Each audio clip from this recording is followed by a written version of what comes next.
Tonight, on Detective Radio, we bring you Below Suspicion, a thrilling mystery from the mind of John Dickson Carr, one of the greatest masters of impossible crimes.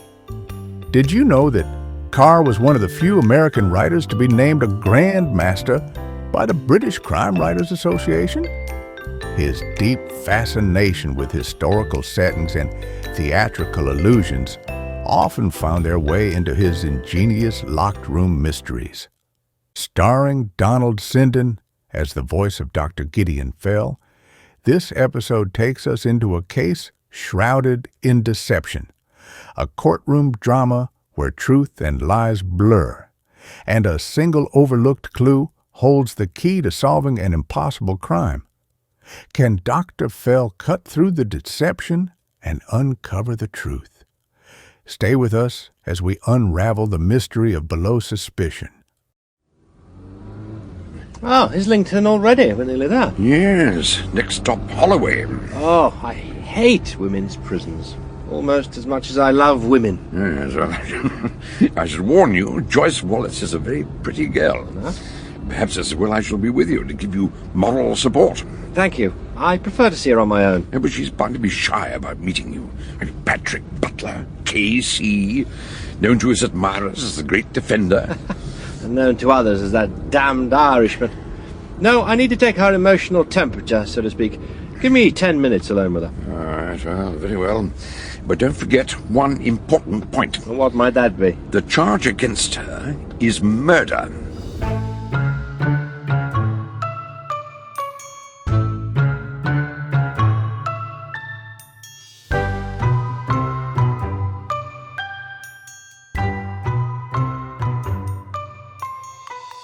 Notes made by me, Gideon Fell, on November the 8th, 1937, concerning the murder of Mrs. Mildred Taylor. When Patrick Butler met Joyce Wallace, he saw I had not exaggerated. Although she was very frightened, she was also very attractive. Who are you? Please, don't be alarmed, Miss Wallace. My name is Patrick Butler. I shall be your counsel to defend you in court. Oh, but there must be some mistake. I couldn't possibly. I mean, I haven't any money. Oh, that doesn't matter at all. I'm here to help you. But if it makes you feel any better, I'll take my fee out of the next wealthy racketeer who really is guilty. So you believe I didn't do it? Oh, you don't know how much that means to me. Thank you. Just let me ask you a few questions. How old are you? How long had you been with Mrs. Taylor, that sort of thing? I'm 28. I'd been with Mrs. Taylor for nearly 2 years as a sort of companion, secretary, nurse. Nurse? Ah, yes. I gather she was a rich widow, nearly 70, and a bit of a hypochondriac. Yes, she was always taking pills and patent medicines. Living in Balham, in an old-fashioned house on the edge of the common. Were you the only other person who slept in the house? Yes. She had a cook-housekeeper, Alice Griffin, married to Bill Griffin, the coachman. They had the coach house at the back. When Mrs. Taylor wanted to go out, he drove her in the landau. There was a horse in the stable, and that's where... Oh... You were about to say that's where the poison came from. Bill had an old Epsom salts tin full of antimony in the stable. He said it kept the horse's coat nice and glossy. Ah. And it does look very much like Epsom salts. A white, crystalline powder, soluble in water. But I didn't kill her. I swear I didn't. Of course not. Tell me everything you can remember. What happened on the afternoon before she died? She had visitors. Mr. Renshaw, he's her nephew, and his wife, Lucia. They came to tea. I was quite surprised. No? Why was that? Well, they live in Hampstead on the other side of London. They didn't often venture as far as Balham. Ah. Anyway, they had tea, and I went to my room. About an hour later, the bell rang, and it went on ringing and ringing. The doorbell? No, there was an electric bell in my room, in case Mrs. Taylor needed me during the night. It's going to hang me. No, I'm quite sure. Please, let me finish.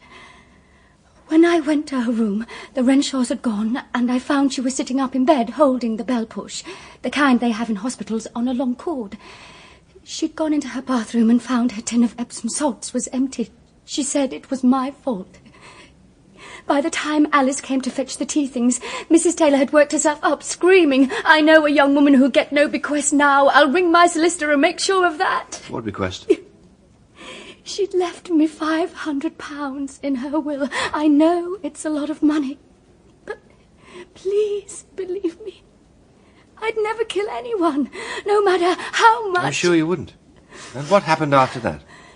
She calmed down eventually. Alice made the supper and I remade the bed and settled her for the night. Then I went round the house, making sure the doors and windows were locked.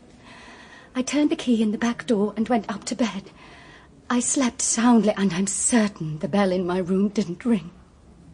Only... Go on. Everyone thinks I'm lying. They say she must have rung the bell when that terrible pain began, but she didn't. Yes, I know. Just tell me what happened next morning. I got up at 8 as usual and went down to unlock the back door and let Alice in. Then, while I was getting washed and dressed, I heard the bell ringing. I thought it was Mrs. Taylor getting angry all over again, so I rushed to her room. Alice had the bell pushed. Mrs. Taylor was lying on her side in a tangle of bedclothes. Somehow I knew at once she was dead. Please, tell me everything you can remember. On the bedside table was a tumbler with a teaspoon in it, and some white sediment at the bottom of the glass. There was an open tin of Epsom salts. I found out later that Mrs. Taylor's fingerprints were on it, and so were mine. And had you touched the tin? Yes, I picked it up and looked inside. It was half full. I couldn't think where it had come from. But Alice Griffin says she never saw you touch the tin. She's mistaken. I know she wouldn't lie about a thing like that, but sometimes people forget. Of course. In fact, you may have forgotten something yourself. When you went down and unlocked the back door to let her in, I feel sure the key wasn't in the lock. I don't understand. I think you found the key lying on the floor, and you had to pick it up to unlock the door. Am I right? No, the key was where I left it, in the lock. Think about it. I assure you, I am never wrong. I'll see you again in a day or two. Perhaps you'll remember it by then. As arranged, Patrick came and joined me in a nearby pub, where there was a drink waiting for him. Your very good health, Doctor. And the continuing health of your client. What did you make of her? Do you believe she's innocent? Do you want the truth, or the barrister's usual pretense? The truth, naturally. In that case, she's as guilty as hell. What makes you say that? Partly the evidence, partly instinct. I always go by instinct. And I am never wrong. But don't worry, I prefer my clients to be guilty. Where's the fun in defending someone who's innocent? Besides, guilty or innocent, every person within the law is entitled to a defence. An honest defence, not a faked one. Put your mind at rest, Doctor. I promise you the jury will bring in a verdict of not guilty within 20 minutes. The case had created some interest in the press, and courtroom number 1 at the Old Bailey was quite crowded when my colleague, Chief Superintendent Hadley, and I took our places. And Mr. Lowndes, the counsel for the prosecution, questioned his key witness, Mrs. Alice Griffin. Mrs. Griffin, I understand that you and your husband occupy the coach house above the stable. Yes, sir. Was it your custom every morning at 8 a.m. to go from the coach house to the back door and be admitted by the prisoner who unlocked the door? Yes, sir. And she did so on the morning in question as usual? Yes, sir. No, not exactly. It was a bit different. Different? Yes, sir. The key wasn't in the lock. It was lying on the mat inside. Joyce had to pick it up and put it in the lock to open the door. Great Jupiter, does she realise what she's saying? I doubt it. Butler would prove that someone else could have entered the house with a spare key. No wonder he's smiling. And no wonder Mr. Lowndes looks thunderstruck. Yes, well, why didn't you mention this earlier when you were questioned by the police? Well, sir, nobody asked me. It's only when I thought about it since I remembered. I heard the key go into the lock. Besides, the door swung open during the night, and me and Bill, Mr. Griffin, we heard it bang. The wind caught it and slammed it shut. Shook the whole house, it did. Hey, look at Butler. Now that surprised him. It did indeed. But after a moment of sheer astonishment, Patrick Butler, K.C., looked delighted. When he cross-examined the witness, he was still smiling. Mrs. Griffin, you told the court Miss Wallace never touched the tin of Epsom salts in the bedroom at any time. Well, that's right, sir. She didn't. And you said that when you first entered Mrs. Taylor's bedroom, you thought that she had had a heart attack. Well, yes. I couldn't think of anything else. And you weren't in any way suspicious of the Epsom salts tin on the table? Well, no, sir. Why should I be? I hardly noticed it. Quite so. You hardly noticed it. In fact, it would be untrue to say that you watched the tin carefully, wouldn't it? I don't know what you mean. Well, let me put it another way. Did you watch the tin? No, sir. So, from the moment Miss Wallace entered the room, could you swear she never once touched the tin containing antimony? Can you swear to that? Well, no, sir. I'm not really that sure about it. Not really sure. Let me ask you one more question. When you found the deceased and rang the bell to get help, was the bell push close to Mrs. Taylor's hand? No, sir, it wasn't. Otherwise, when she was took bad, she'd have rung for Joyce, Miss Wallace, wouldn't she? Stands to reason. So where exactly did you find the bell push? What was hanging down behind the bedhead? She must have been in such pain, she couldn't reach it, poor soul. Thank you, Mrs. Griffin. I have no further questions. Patrick had been over-optimistic when he prophesied that the jury would reach a verdict in 20 minutes. In the event, we had to wait for nearly 3/4 of an hour before they returned. Members of the jury, are you agreed upon a verdict? We are. Do you find the prisoner, Joyce Leslie Wallace, guilty or not guilty of murder? Not guilty. Silence in court.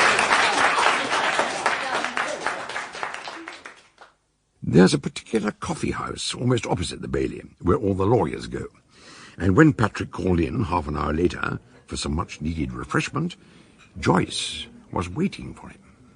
I've been hoping I'd see you. I wanted to thank you. Oh, there's really no need. Please, I must. Thank you so much for rescuing me. Why are you smiling like that? Tell me, what are your future plans? I don't know. I haven't dared to think that far ahead. You're out of a job now. You'll need money. Of course, there's the legacy from Mrs. Taylor. I couldn't touch that. I'd see her face every time Look here, Joyce.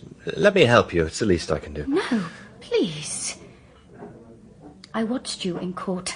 Sometimes I thought you believed me, but you were only acting. When I first met you, you tried to make me lie about the back door. No. You heard Alice Griffin's testimony about it slamming. She heard that. She said so on oath. It was probably next door. She made another mistake, that's all. Well, you should be grateful. Her evidence served you very well. So you don't believe I'm innocent? You never did. Let's be honest, shall we? I'll tell you exactly what I told Dr. Fell. You are as guilty as hell. I worshipped you. I still do. But one day you're going to admit you were wrong. And for God's sake, don't say you're never wrong. And with that, according to Patrick, she brushed past him and fled into the street.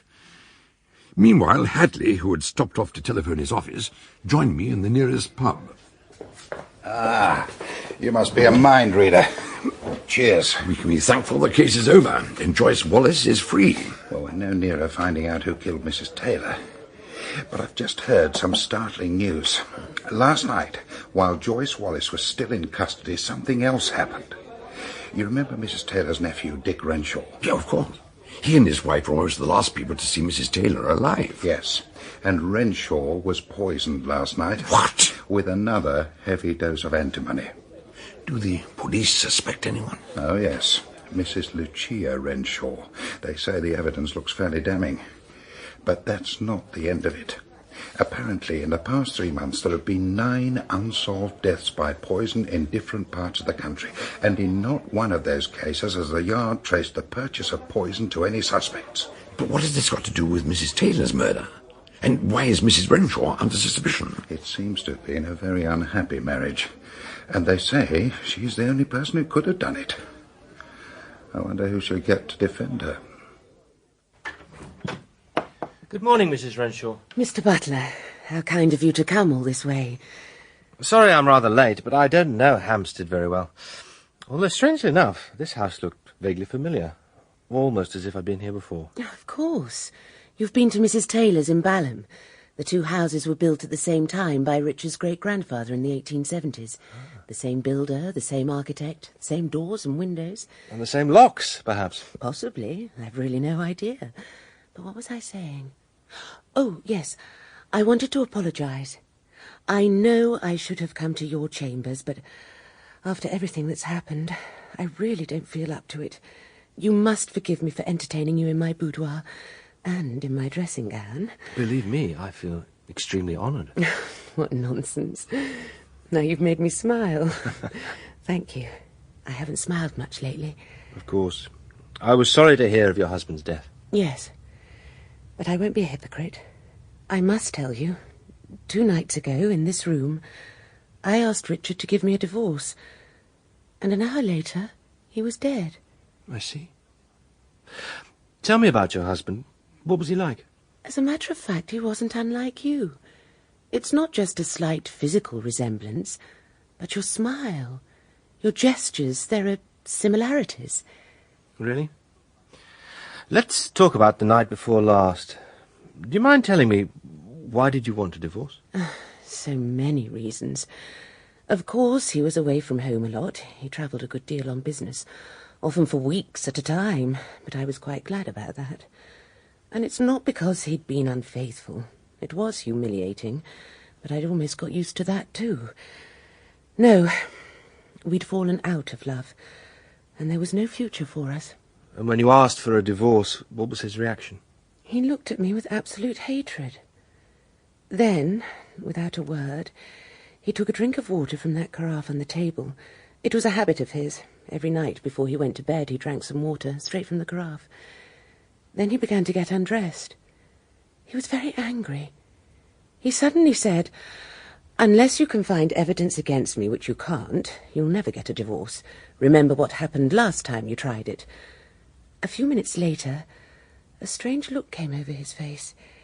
He went into the bathroom, and I heard him being violently ill. When he came back, he collapsed onto the bed. He looked ghastly. Then he said... I can't tell you what he said. I'm afraid you must. It's very important. Well, he said, "You've poisoned me, you bitch." Then he rolled over, and I rang for the doctor, but it was too late. It was antimony, I understand, in the water carafe. Yes. The police were here for hours last night, asking questions, taking fingerprints. They seemed to think I'm the only one who could have put it there. Can you help me? I'll do more than that. I shall save you. I believe you will. Thank you, Mrs. Renshaw. Do you think you could possibly call me Lucia? Of course. I'd be happy to. Oh, I'd forgotten. That will be Dr. Fell. He telephoned earlier to ask if he could have a few words with me. I'm afraid I said yes. I'd better make myself respectable. Could you be an angel and go down to make my apologies? Tell him I'll join you in a few minutes. Would you mind? Not in the least. Dr. Fell and I are old friends. My dear chap, this is a pleasant surprise. I've been having a preliminary session with my client. She'll be down in a moment. Are you here officially, on behalf of Superintendent Hadley? Certainly not. At present, I'm in disgrace because I said that the trial of Joyce Wallace was a muddle from start to finish. Because Lowndes didn't consider the evidence carefully. Frankly, nobody considered the evidence carefully. Oh? Not even the counsel for the defence? No, not even the great defender.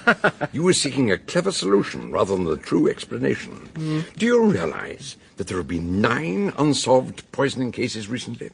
Surely you don't think they're all connected? Why, Thunder, I do.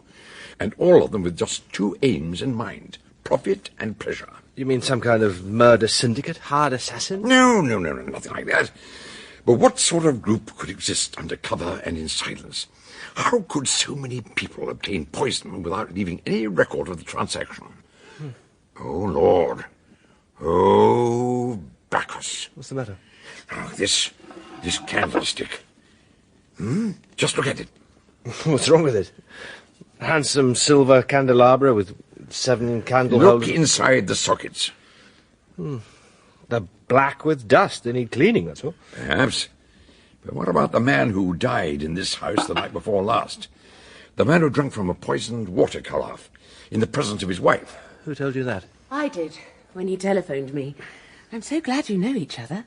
I'm sure you'll both be able to help me. And let me ask you, Mrs. Renshaw, do you have any antimony in your possession? No, of course not. Excellent. I'm confident I can get you acquitted. And if you succeed, I'm sorry to have to say this, but the police might lay another charge against her. What other charge? The murder of Mrs. Mildred Taylor. But that's ridiculous. I'm afraid not. After Joyce Wallace, you were the principal suspect. As soon as she was acquitted, the police turned their attention to you. What do you mean? Mr. Butler proved that the locked house wasn't really locked. An outsider could have got in. And your husband was Mrs. Taylor's only relative. On his death, you became an heiress. You inherited Mrs. Taylor's house, the Priory, this house, Abbott's Lodge, and I understand there's a third property called the Chapel. Curious choice of names. What are you saying? Surely you don't really think that On the afternoon preceding Mrs. Taylor's death, you paid an unexpected call on her. That was when she mentioned her craving for Epsom salts and became angry because there were none in the house. Did you know about the antimony kept in the stable? Of course I knew. Bill Griffin told everybody to warn them. Yeah, we also know the back door key was not in the lock. As Mr. Butler pointed out, anyone with a spare key could have got in. It was a Grierson lock. Is there a Grierson lock to this house? There might be. I have no idea. Bill Griffin testified that more than 4 tablespoons of antimony were taken from the tin, which is twice the amount Mrs. Taylor swallowed. The murderer was keeping another heavy dose in reserve. Mrs. Renshaw, a little while ago you told me your husband said, "You'll never get a divorce. Remember what happened the last time you tried it." What did he mean by that? I'd hired a firm of private detectives to follow him. A week later they had to give up the case. One of their operatives was so badly beaten up he finished up in hospital. So you thought you'd never get free from your husband? But if you're suggesting that I'm not suggesting anything.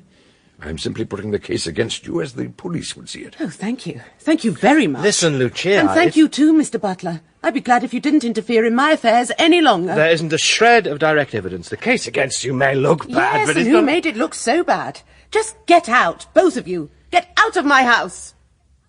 We left with as much dignity as we could muster. I expected Patrick to be angry, but he seemed rather preoccupied. The following morning, at his bachelor apartment in a cul-de-sac off Pall Mall, he had 2 callers. The first by telephone.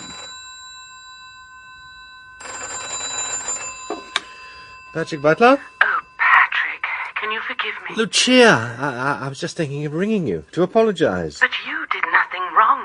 I was a beast and an ungrateful wretch. Don't say another word. Naturally, you're upset. Yes, I was, but how can I ever make it up to you? Very easily. You can have lunch with me today. Oh, I can't. Well, I shouldn't so soon after Richard's death. Meet me in the restaurant at the Royal Park Hotel at 1 o'clock, please. Well, perhaps I could. Thank you. And one more thing. That firm of private detectives you mentioned, I'd like very much to have a word with them. Can you give me their name and address? I don't remember the address. It's somewhere off Shaftesbury Avenue, but the name is Smith & Smith. Discretion guaranteed. You'll find it in the phone book. Oh, damn, it's someone at the door. The postman, probably. I'll have to go. Don't forget, the Royal Park, 1 o'clock. I'm looking forward to it. Oh, yes, so am I.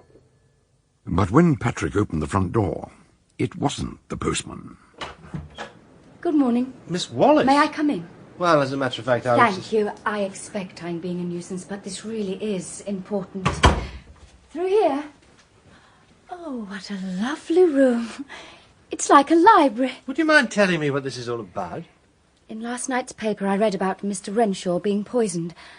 Are you going to defend Mrs. Renshaw? Well, yes, but I thought so. And I believe I can help you. How do you propose to do that? You want to know the motive for those 2 murders? Of course, but I don't see what... I worked for Mrs. Taylor for nearly 2 years, and I couldn't help noticing things, little things. You see, Mr. Butler, your trouble is you're not very observant. Oh, really? Really. Of course you see things, but you don't always understand what you see, if you know what I mean. Yes, I think so. But I can only say that no one else has ever accused me of being unobservant. It might have been better if they had.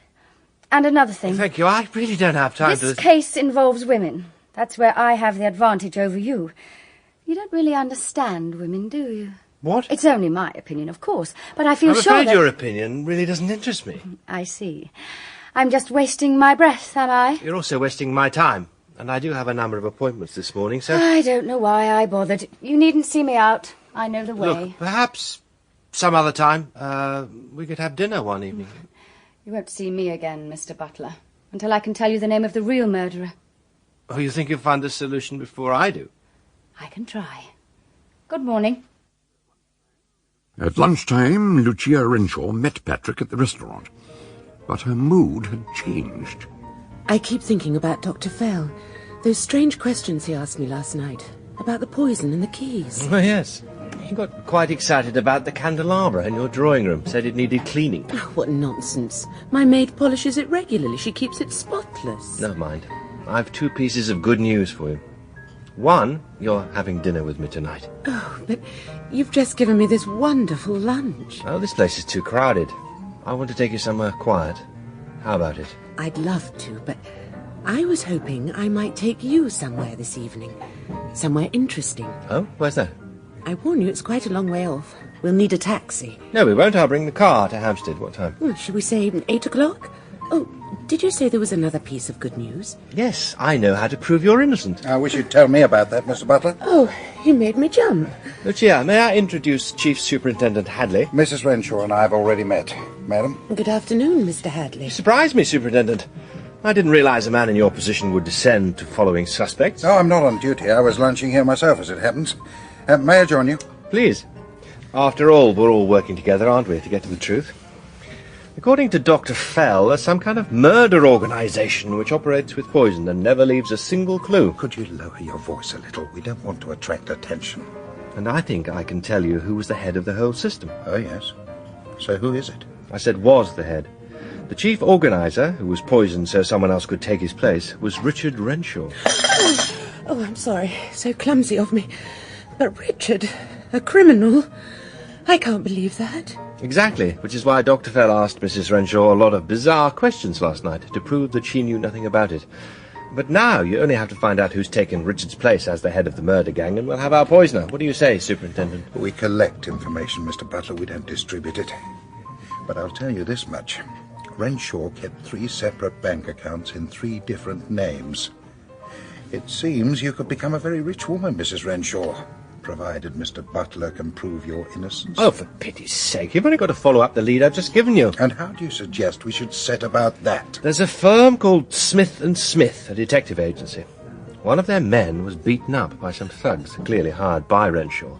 Find out who was involved, follow the trail back, and you'll uncover the murder club. Oddly enough, we already tried that. But Smith & Smith, whose real name is Luke Parsons, won't talk.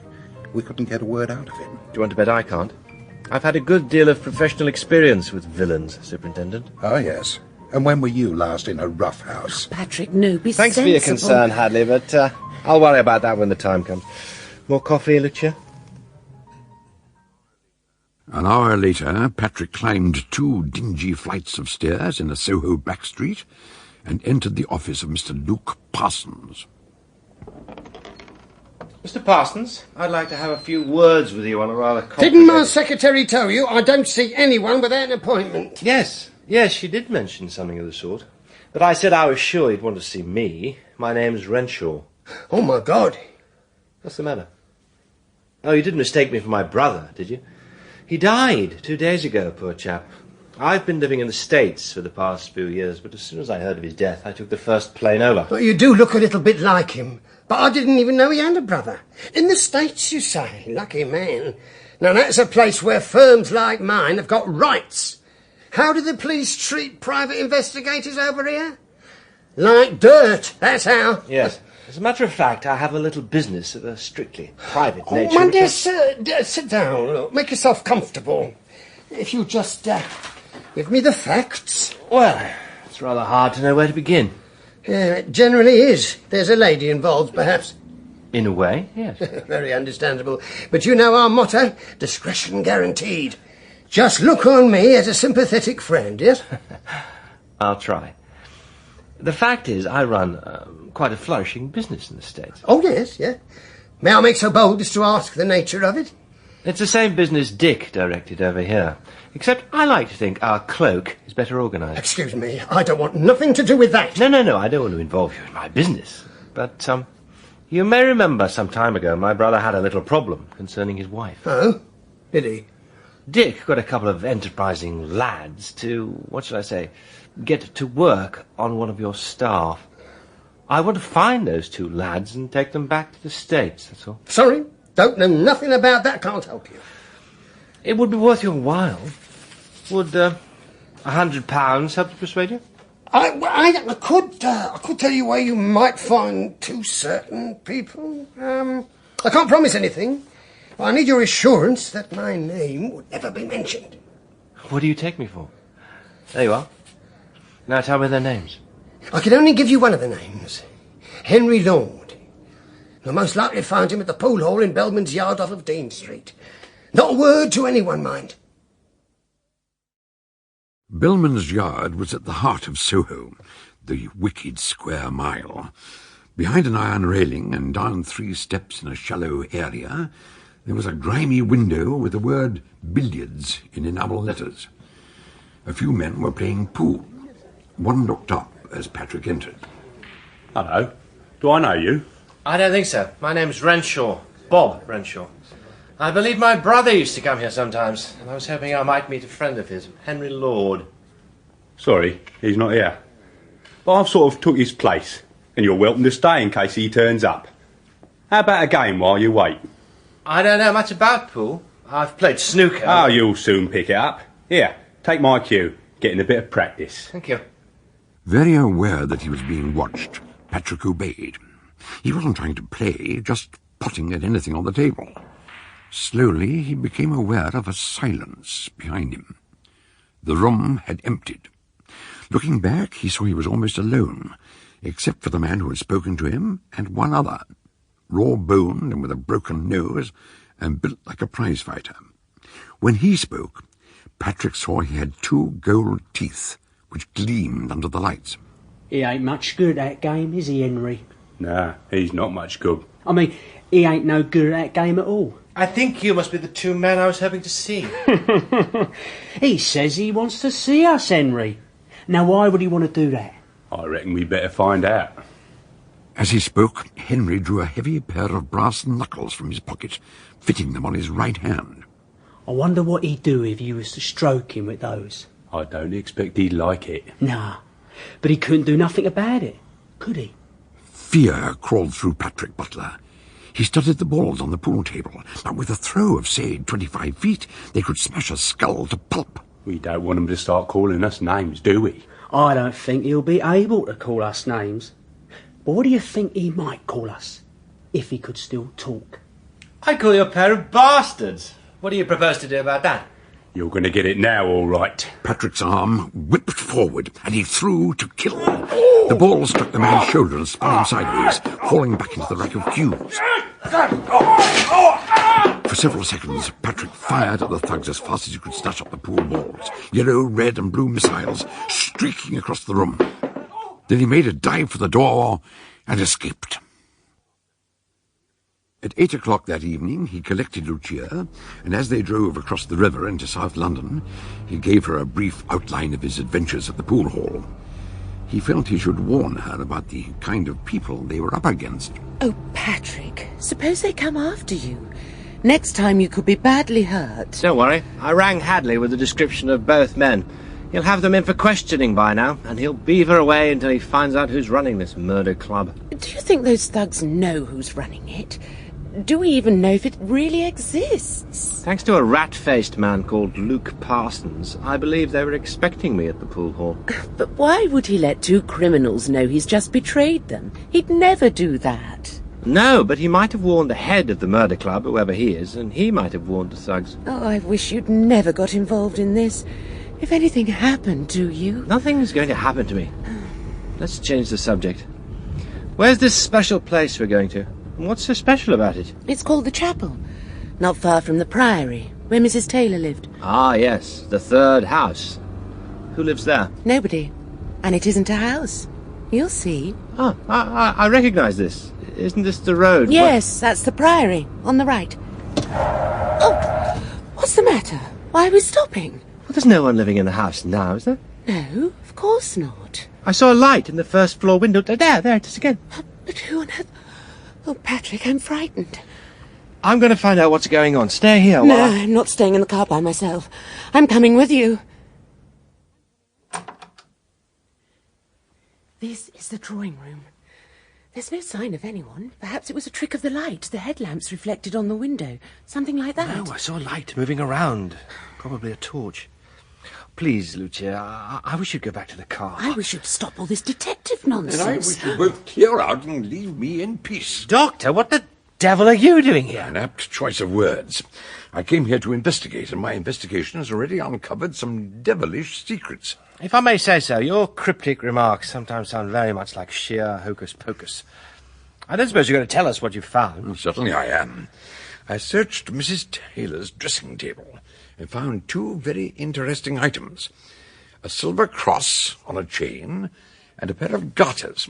Now I know you're teasing us. Women don't wear garters nowadays, or so I'm told. Do they, Lucia?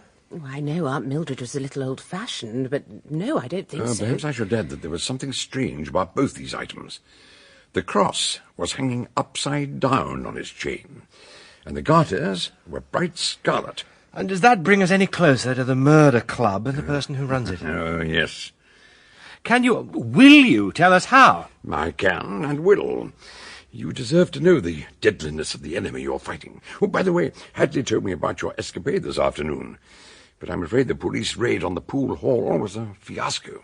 What do you mean? One of your adversaries, Henry Lord, is now in hospital with a fractured shoulder. But the other, George Grice, known as Goldie because of his gold teeth, got away before the squad car arrived and is still at large. Do you have a firearms license? No. Is where you should. Hadley can arrange that for you. Do you really think I'd waste a bullet on a thug like that? Oh, for pity's sake, be sensible. This afternoon, Goldie thought you were a fool. But he doesn't think so now. He won't give you a chance. He'll sneak up on you when you least expect it. He might be looking for you now, at this very moment. What if he is? Doctor, are you or are you not going to tell us what you know about the murder club? I take it this gang have developed some new kind of racket. Well, it isn't new. This cloak for devilry, which you call a racket, is as old as sin. Ever since the Middle Ages, the red garter has been the badge of the witch, the worshipper of Satan. Well, you're not suggesting Mrs. Taylor was the leader of some kind She of... also wore an inverted cross, another mark of Satanism. No, she was not the leader, but she was very close to him. Tell me, Mrs. Renshaw, did you never suspect that your husband was the head of a witch cult?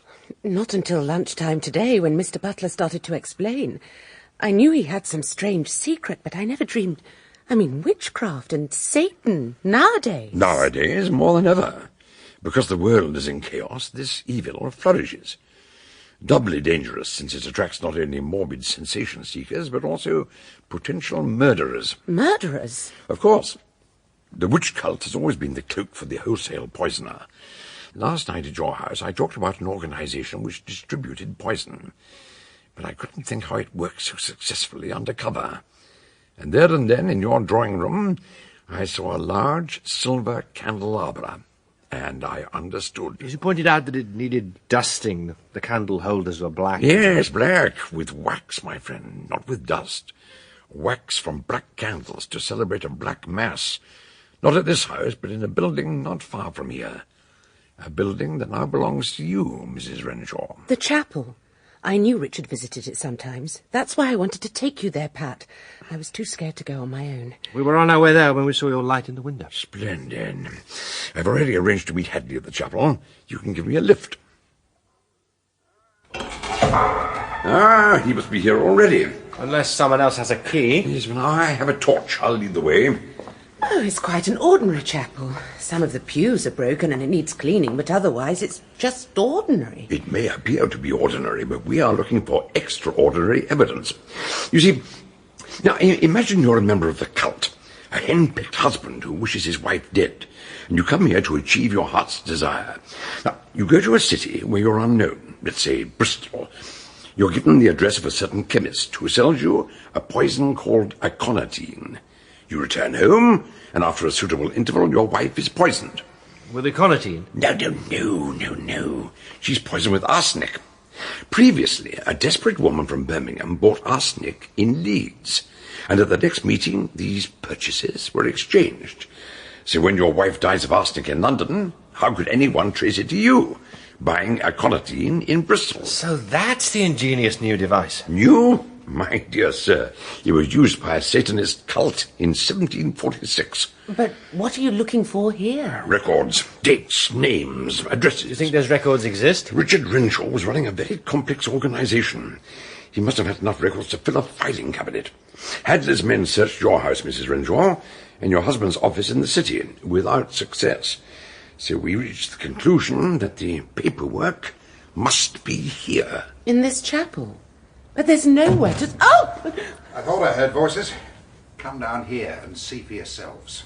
Just ahead of us, a section of the floor had opened up, and Hadley's head and shoulders emerged through a large trapdoor. We followed him down some wooden steps, with some difficulty on my part, and found ourselves in the crypt, a very different place of worship. There's a strange smell. Incense.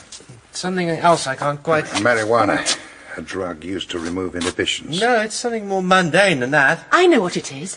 It's paraffin oil, isn't it? There's probably a stove somewhere to keep the place warm. What are those two boxes side by side, almost like telephone kiosks? Looks very much like a confessional. Yes, except the worshippers don't come here to confess their sins. They come to confess their desires and have them granted at a price. Oh, we can't waste time talking. We've got to examine every inch of this place to find those confounded records.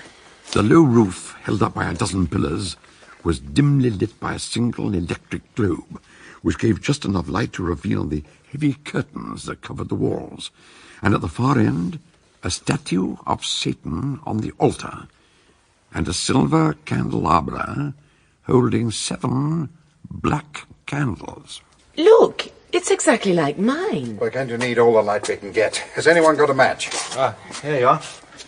Thanks. Where do we start our search? How about behind those curtains? There could be a cupboard hidden away. No, nothing but the walls. Solid concrete. But the papers have got to be here somewhere. For my money, I'd say they're probably inside the confessional box. Well, any luck? No, nothing here but a hassock to kneel on, and the grill you whisper through to whoever's on the other side. There are all these cushions on the floor. The papers could be hidden in there. Inside the cushion covers, perhaps. Good idea. Lucky I've got a penknife. We worked hard, but as midnight approached, our task seemed to be hopeless. We were tired, dusty, and we had found nothing at all. It's no good. The records aren't here. They ought to be, but they aren't. What was that? What was what? A shadow. I saw it in the corner of my eye. It seemed to vanish behind one of those pillars. It's gone now. Look, there's no one else here. The candles are throwing our own shadows onto the curtains. No, I'm afraid we must admit defeat and get some fresh air. Oh, please. I hate all this black magic. Let's go. Did you say magic? Yes, why? Listen, you three go on up. Wait for me in the car. I'll join you in exactly 3 minutes. What's wrong? Why do you want to stay down here? Because I know where the papers are hidden. Now, it's my turn for a little hocus-pocus. I promise to put those papers in your hands in 3 minutes, all right? Patrick told me later that it was the word magic that sparked him off. It suddenly struck him that the confessional box looked rather like the magic cabinets used by conjurers. Inside the box, he discovered the ceiling was made of plywood, and as he ran his fingers round the edge, it dropped down. But there was nothing inside. And at that moment, through the mesh of the grill, he saw the gleam of gold teeth. You're too late, mister. I've been there already. Is this what you were looking for? Hand them over. Come and get them. Right! Patrick burst out of the confessional like a jack-in-the-box, but Goldie was equally quick on his feet, and as they stood face to face, his teeth gleamed in a reminiscent smile. You knocked me down. I did, and I'm ready to do it again. But you done it like an amateur. You never done much fighting, did you, mister? No, I never bothered to learn. Never bothered. Don't worry, I'll learn you all right. Fine. What are you waiting for? And with that, Patrick launched himself at Goldie, leading with a right hook that would have been murderous if it had landed. For the next few minutes, he seemed to become a punch bag. As he fell, he was vaguely aware that he had knocked over the candelabra. Coloured lights exploded around him. Or were those tongues of flame licking along the edge of the curtains? Blimey, look out! Put your hands up, you! Come off it, we can't stay here! Why not? Because we'll be burned alive, that's why! We've got to get out! You're not leaving here till you give me those papers!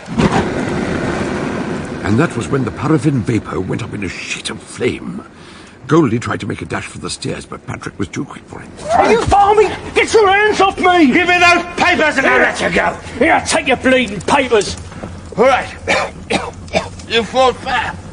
Withdraw all charges. Go!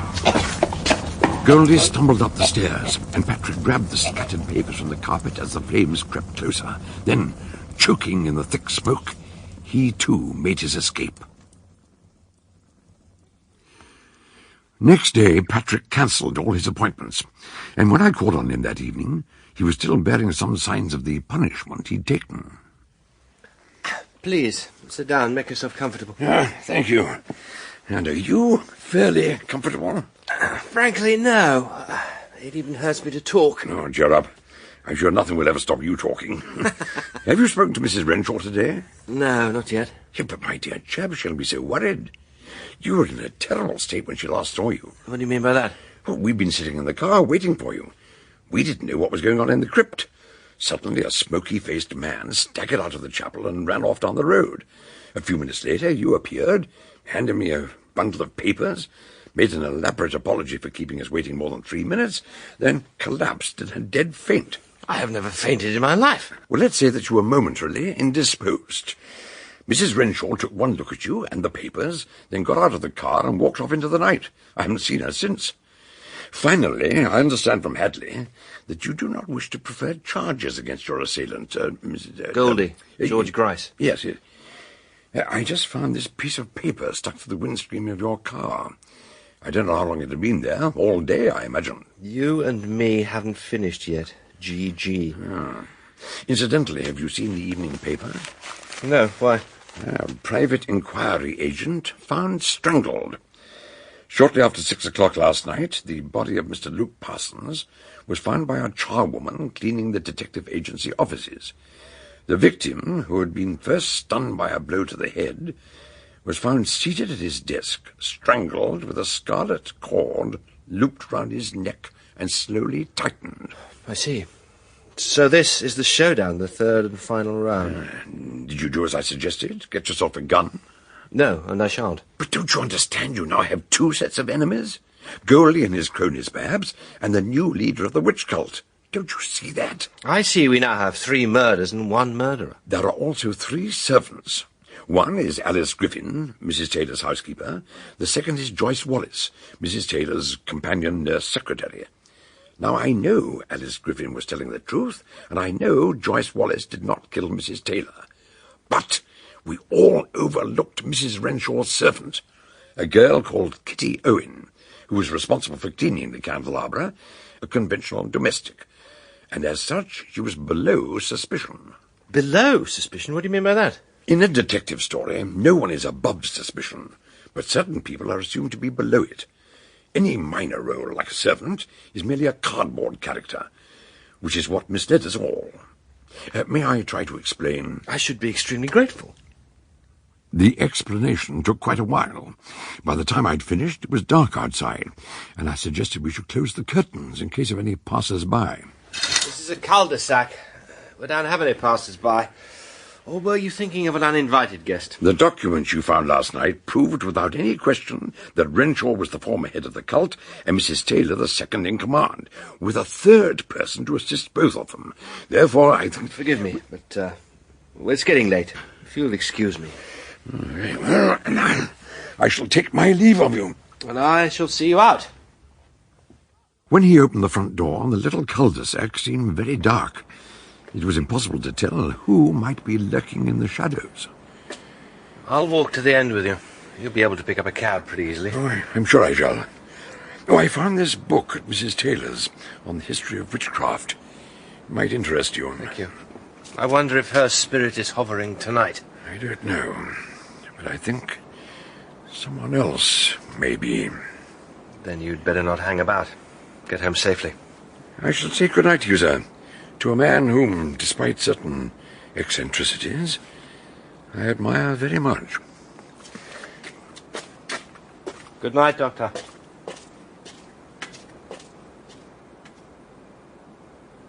If you're there, if you can hear me, why don't you come out of the shadows and face me? But no one answered him.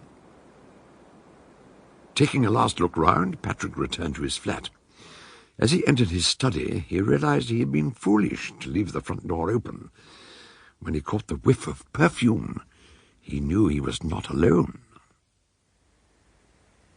Good evening. Good evening, Miss Wallace. The last time we met, you called me Joyce. Last time we met, you said I wouldn't see you again until you could prove the identity of the murderer. And now I've brought you my proof. I didn't poison Mrs. Taylor. I can prove that now. Oh, I know that, my dear. It was an accident, wasn't it? But what else have you got to tell me?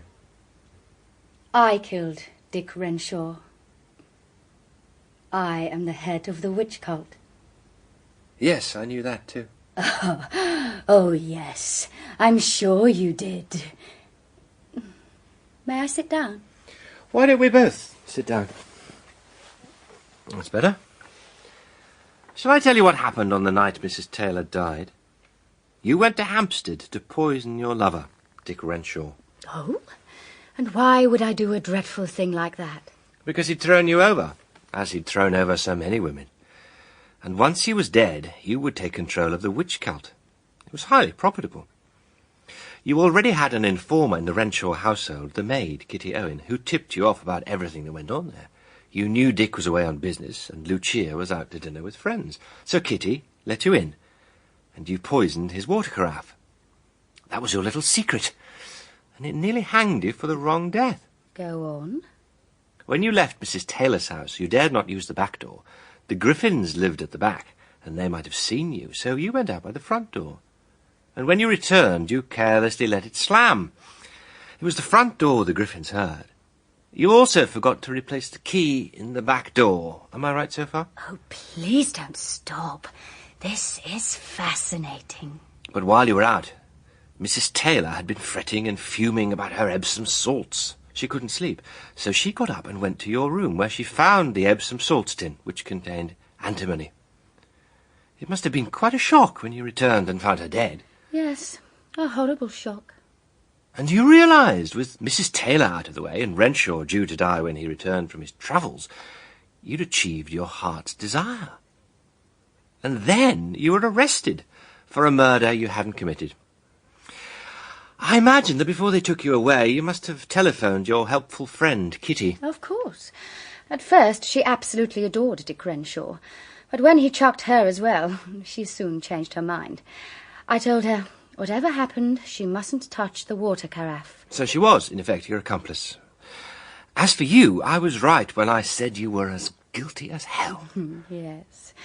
And you attracted me like hell. I hope you knew that. You were cleared in court for murdering Mrs. Taylor, and it seemed you couldn't possibly be responsible for Renshaw's death, since you were still in custody when it happened. But when you left the courtroom, free at last, I suppose you got in touch with Luke Parsons and Goldie. Oh, you mean George? I phoned them both, of course. And after I called on Parsons and he told me where to find Goldie, no doubt he rang you, and you killed him. A man who betrays you in the smallest thing will betray you in everything. It had to be done, just like Goldie. What do you mean? I was very angry when he let you have those papers. I gave him this address. I made him stick that note on your car. Then I gave him a revolver and told him to finish you off properly this time. But he wouldn't do it. What? That made me furious. He kept saying things like, he said I fought fair, he said he wouldn't make no charges against me, and he kept his word. I won't do it. So, naturally, he had to die. Darling, what's wrong? You are what is wrong. Through and through. If he were alive, I'd be proud to shake his hand, and You had him killed? Oh, no. I shot him myself. He wouldn't use the gun, so it seemed like poetic justice. You'll soon find out what justice is. Do you suppose I'm the only one who knows the evidence against you? Dr. Fell knows. Superintendent Hadley knows. I don't have your precious papers. Scotland Yard has those. Kitty Owen will be taken in for questioning, and you will be taken back to Holloway. And there you will hang. I don't think so. Don't move. You see, I still have the gun.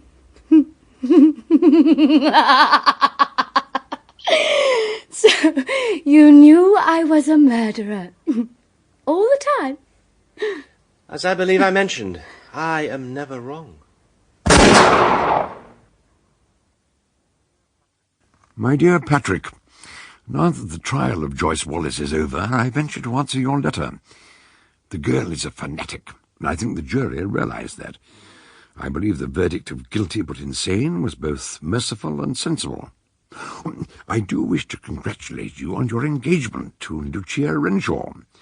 She is as charming as you are gallant, and I am sure that you will both be very happy. You should be grateful to gallantry, my dear fellow. After all, if you had not bowed gracefully to Joyce Wallace when she fired at you, that bullet would have entered your heart instead of striking your collarbone. That you will live a long while to enliven this dull world is the hope of yours sincerely, Gideon Fell. Thank you for tuning into Detective Radio.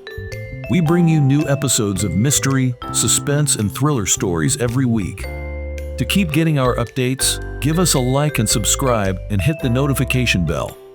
For those looking to lend a little extra support, follow the link in the description. Good night. Stay alert. Until the next crime.